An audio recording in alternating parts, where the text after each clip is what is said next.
come from all the many different philosophies, not just spiritual knowledge, but also material knowledge, like Ayurveda, which you may have heard of, which is to do with medicine and health, and astronomy, science, maths, many different branches of wisdom in the Vedic tradition. It was put into writing, although originally it was like passed down orally. This knowledge was passed down by word of mouth from teacher to disciple. But around 5,000 years ago, it was put into writing by Veda Vyas, or Srila Vyasadeva, and he wrote the Srimad Bhagavatam at the end of compiling all the Vedas, which is the summary study or the conclusion. So, through many generations, this knowledge is passed down.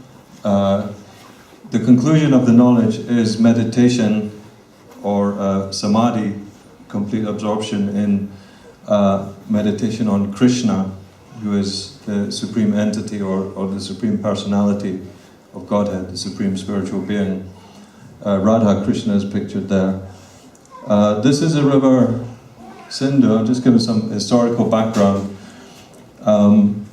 because sometimes in the modern age we may hear of Hinduism, we may relate this culture with the word Hindu, but actually the word Hindu is not from the original culture. It's not in a Sanskrit word found in the Vedas. It's not there at all, but it was actually a term given by the Mughal invaders some centuries ago. They called the people who lived in the region across this river Sindhu, they called them the Hindus because of the way they pronounced the word. So it's more like a geographical term, but within that geography, the people followed the Vedic culture, and that Vedic culture, or the culture of the Vedas, as I was saying, has many different branches of knowledge and different types of paths for different types of people, according to whether they are materially motivated or spiritually motivated. But traditionally it's passed down by a teacher or a guru to a disciple or a student. And according to how that's, if someone's a good student and they follow the system of knowledge, they can become a good teacher, and so the knowledge remains pure. It's not contaminated by someone making a concoction up, but it's actually followed and passed down. This person who follows the knowledge and applies it in his life strictly and gives the knowledge to others is called acharya in Sanskrit language.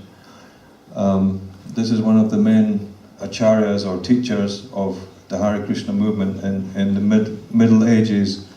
Lord Chaitanya, who's actually said to be an avatar, or anyone seen that film? Avatar? It's a Sanskrit word actually. It means one who descends from another dimension. So this is the golden avatar, Krishna as Lord Chaitanya. And he actually started the chanting in the streets, the public chanting of Hare Krishna mantra, whereas before it was very exclusive.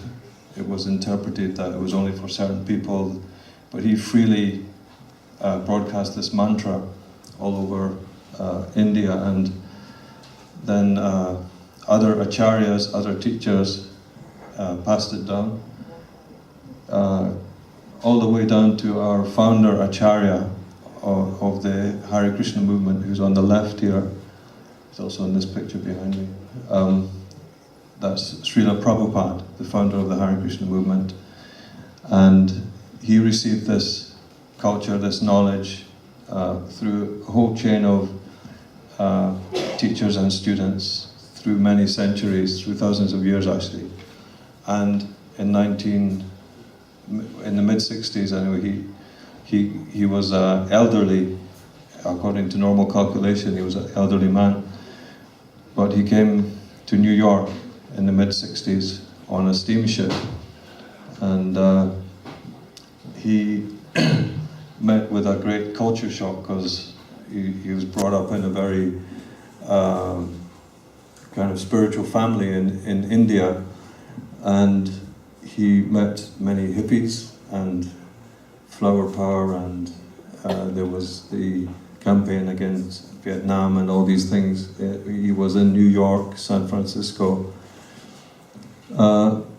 but he had received an instruction from his teachers that you should take this wisdom, this culture, and take it to the English-speaking world and spread it all over the world.